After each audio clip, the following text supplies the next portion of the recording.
As we leave the Bird River track, the sun started to peek through and we manoeuvred the car onto the Mount McCall track. Then it was up to find the gate.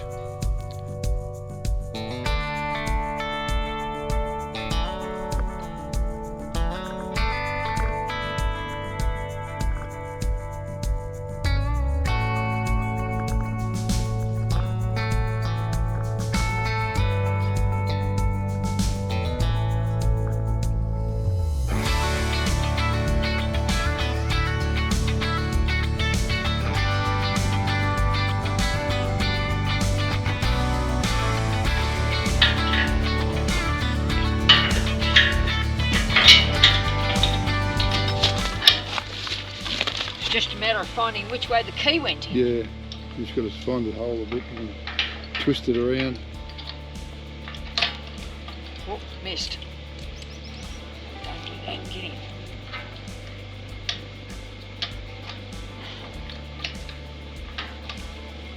You don't take long as a bee, they're going to make honey out of you. Thanks, honey.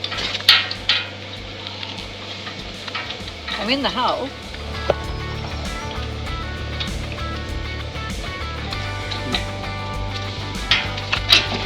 There you go. Done? Yep, done. After working out how to work the lock, we had the gate open and were on our way.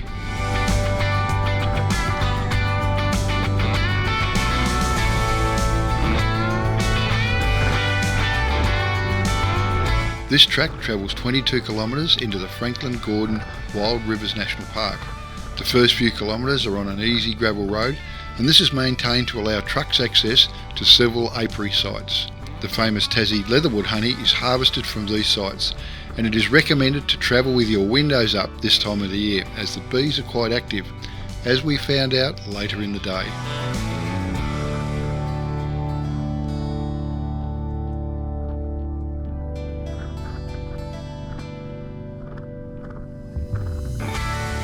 The Gordon Below Franklin Dam project was a proposed dam on the Gordon River that was never constructed.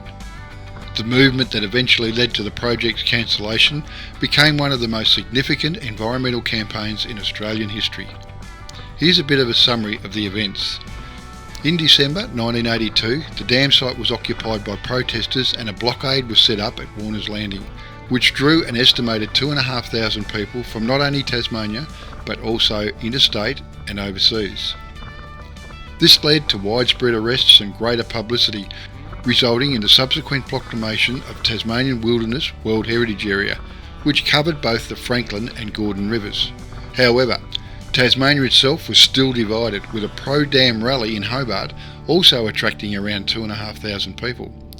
Throughout January 1983, around 50 people arrived at the blockade each day. A total of 1,217 arrests were made, protesters impeding machinery and occupied sites associated with the construction work.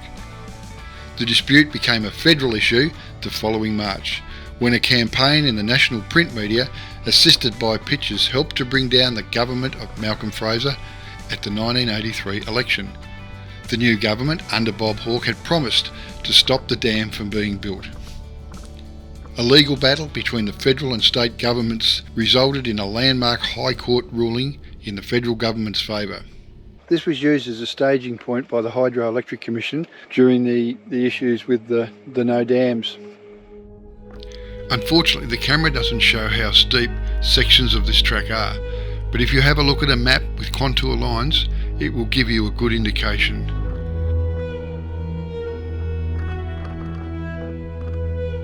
To say I was a bit anxious would be an understatement. This is as spooky as shit. I don't know.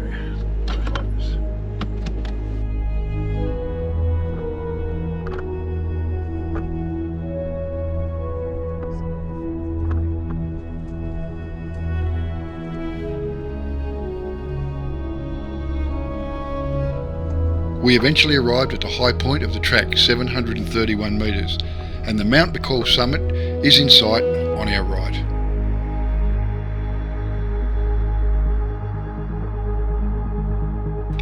Absolutely breathtaking. It's just like we're on top of the world.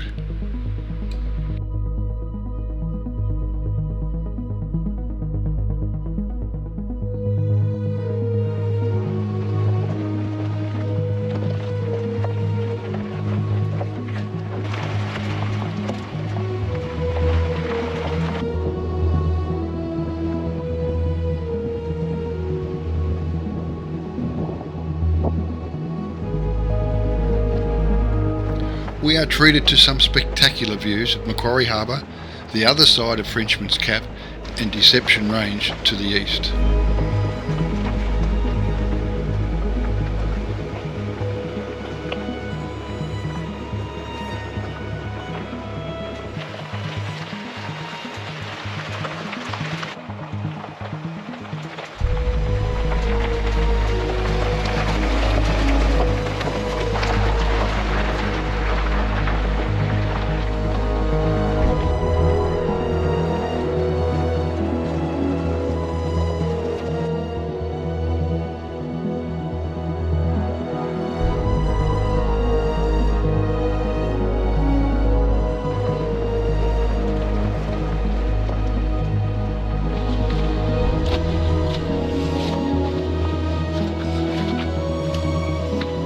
About halfway back, we stopped to take in these majestic views and be thankful that we could access this surreal environment.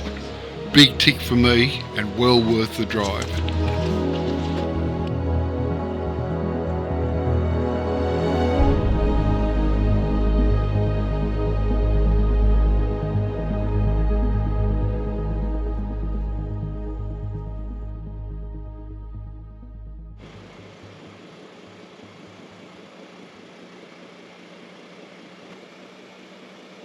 I think that is leaves of a king billy pine, also. Now, I don't know whether you can see them, but the bees around here are collecting leatherwood honey, and they are everywhere. Just out doing their job.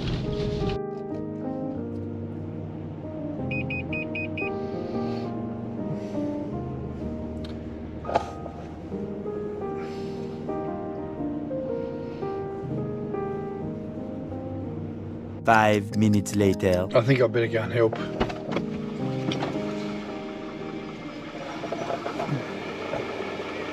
What? No, there you go, she got it.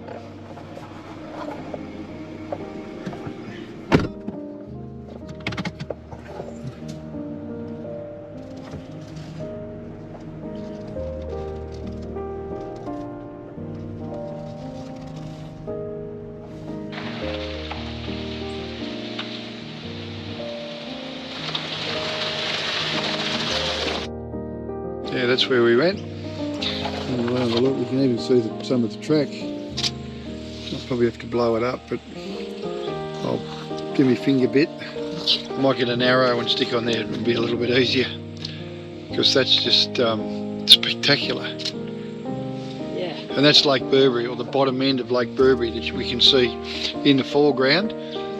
You've got Frenchman's Cap to the left, which is the highest point in this area, Mount McCall to the right, up through the valley. And we're actually standing at the Mount Jukes lookout. It looks way down into that valley.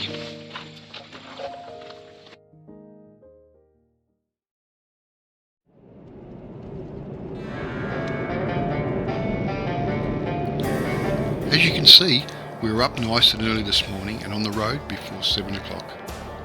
There's something special about travelling at this time of the day, particularly here in Tassie, as we pass through patches of fog and low-level cloud as we headed up over the mountains.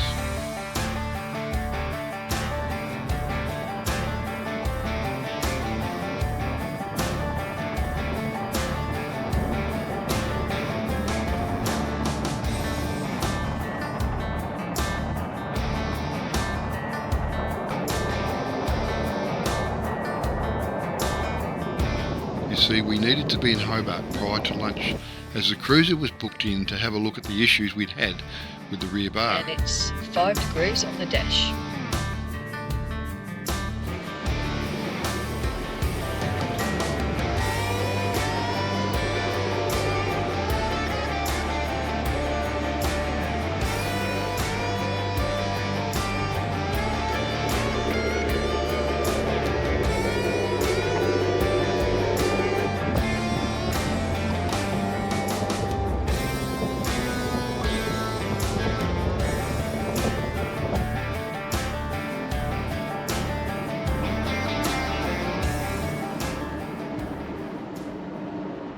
Well, with the West Coast done, we've arrived back in Hobart.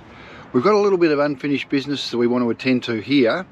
We've got a couple of things that we want to do for our friends at Battery World, and then we're going to head down to the Peninsula.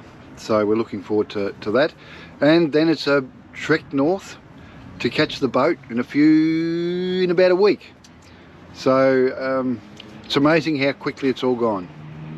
All right, we'll fill you in a little bit later on what we're up to in Hobart. Cheers, guys.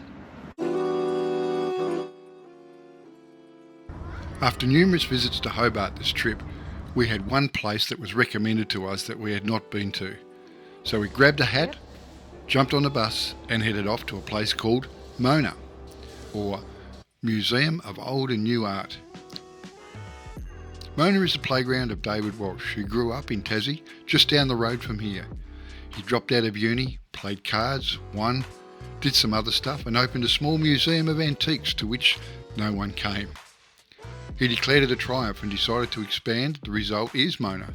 The place is a bit out there and has some pretty abstract stuff amongst the collections. There are bars, food, restaurants, a cellar door, library and even a working recording studio. Mona was designed to be explored as a space of wonder and experiment.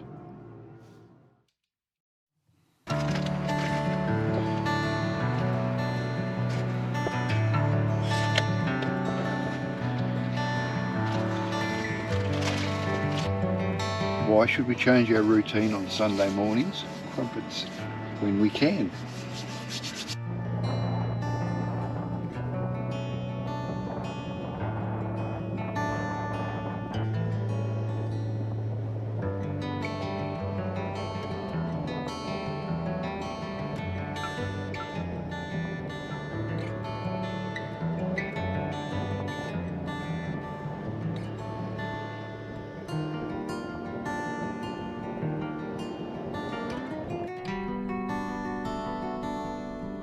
Thanks to ARB Moona, they made a fix that would hopefully get us back to Brisbane, where a more permanent repair could be undertaken, and they shared the location of a campsite in the Peninsula that would be worth a look.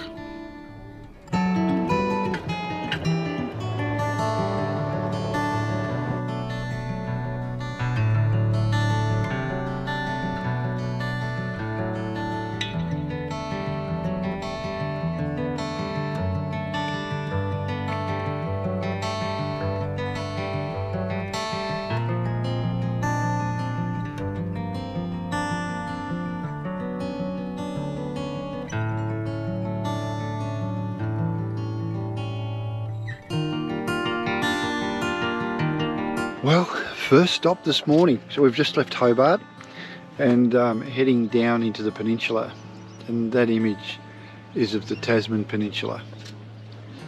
It looks like it's a spectacular day at sea, and that rock out to the left is called Ile de Faux, what we used to call it White Rock. Dived with seals, and there's a few caves out there as well. Pretty specky spot. And an absolutely glorious morning.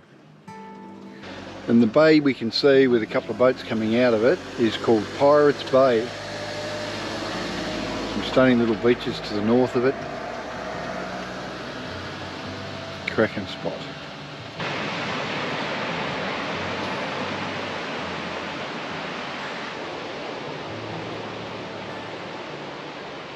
The tessellated pavement is an intertidal rock platform, a common enough sight on the east coast. But here, an unusual set of geological circumstances has resulted in a rare landform. The story of the tessellated pavement began in an ancient, cold sea.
This is the Tasman Arch.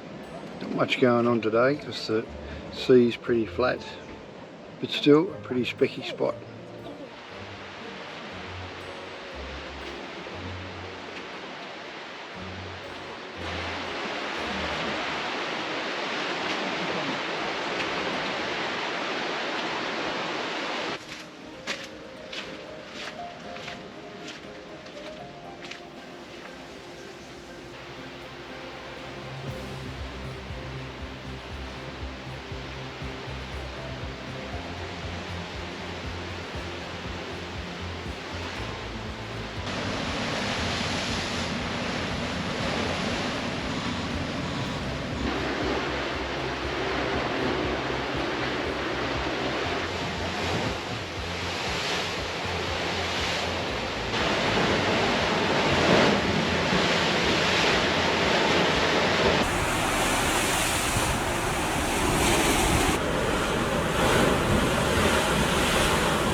This is also the site of one of Australia's earliest coal mines.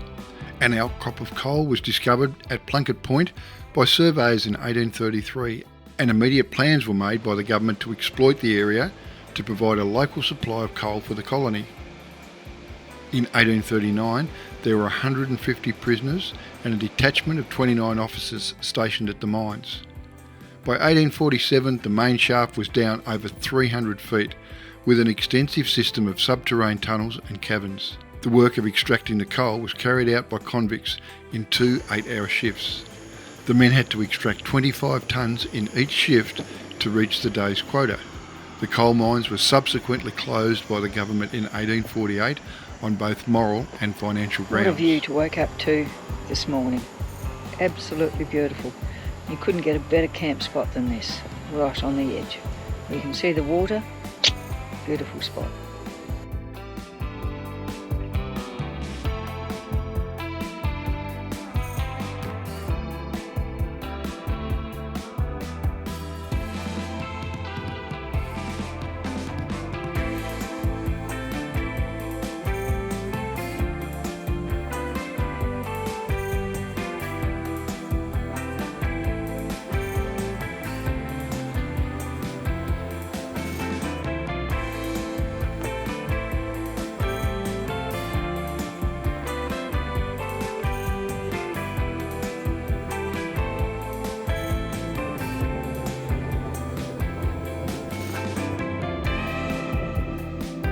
Heading off this morning, we wanted to visit some of the other attractions in the area. First, it was off to the remarkable caves. Then it was a short walk to the Maingong Bay lookout and blowhole.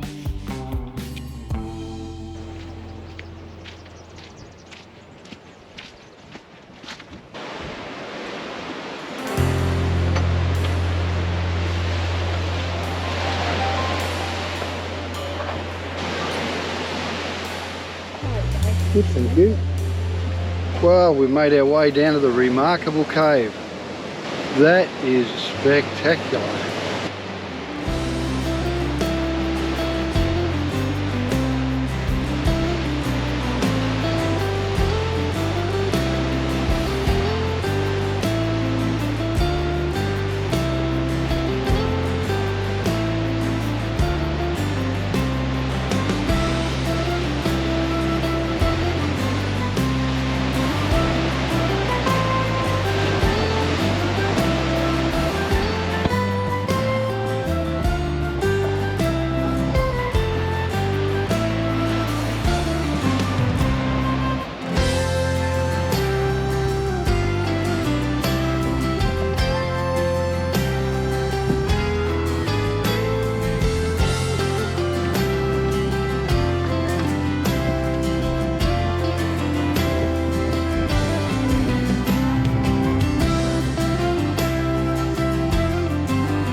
So this will give you a bit of an indication as to just how windy it gets down here.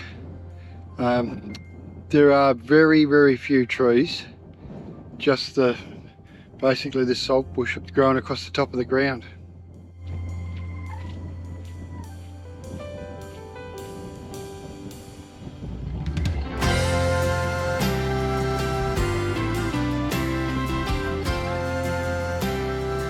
Well, we've arrived at the main gong blowhole. Gotta say, bit disappointed. But having said that, it is starting to blow quite strong northeasterlies. I'd imagine in a big southerly, this thing would pump. But you can't do anything about the weather. But it was a good, nice little hour's walk. And the outlook from here isn't too bad either.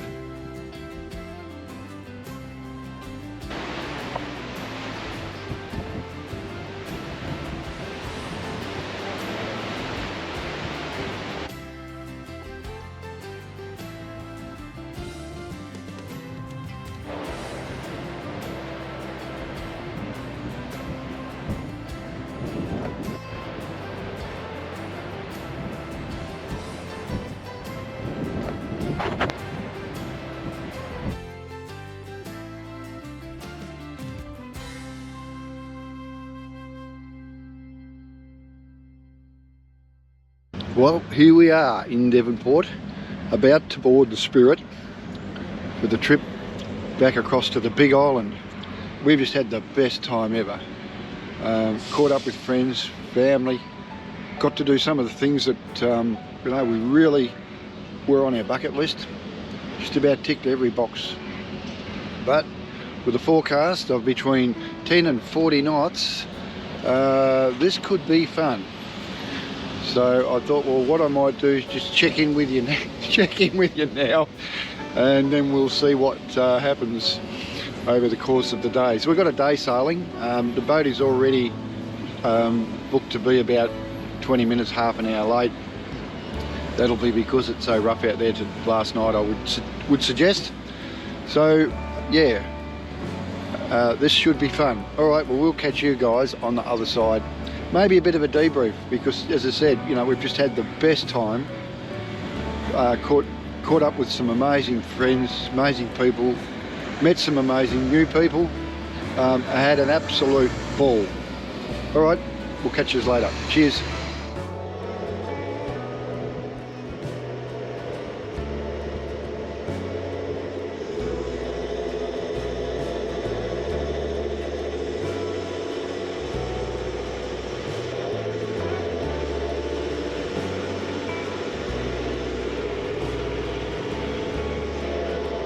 Well, there you go. We've been queued up.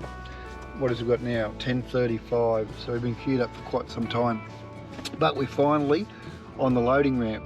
So when we came in, for those that have never been on the Spirit before, they check you in. We've got a cabin, so they give you the tickets for the cabin. Check your length to make sure that what you've said you've paid for is what you're actually putting on the boat. The guy in front of us, I think he might have underestimated, because they dragged him aside. He was there doing some negotiating, and then you go through, and then they do their security check. So I had to lift the bonnet, the back of the van, so they can have a look in there, but just check and make sure there wasn't any firearms and unleaded fuel, spear guns of all things. He asked me if I had. But anyway, we're about to head into the bows of the boat, and we'll get set up.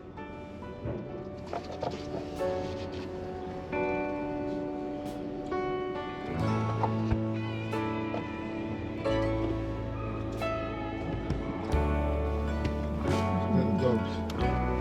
Who let the dogs out?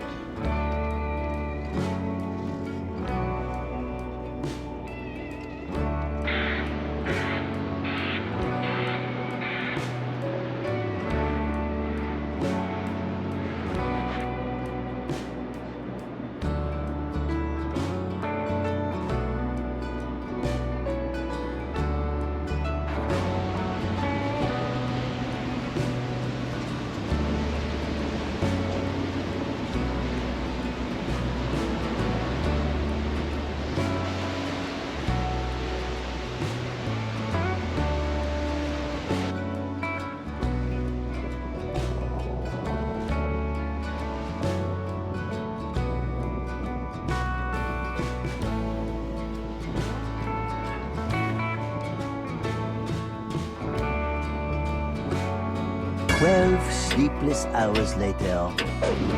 Fuck, it must be close. Man, that must be close. Thanks.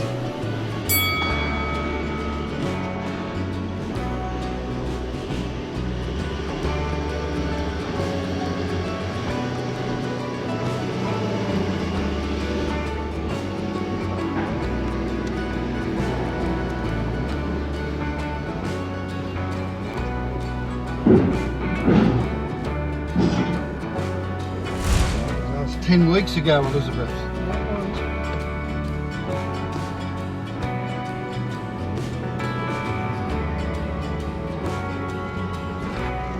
Let's take Marble Street, Belmont.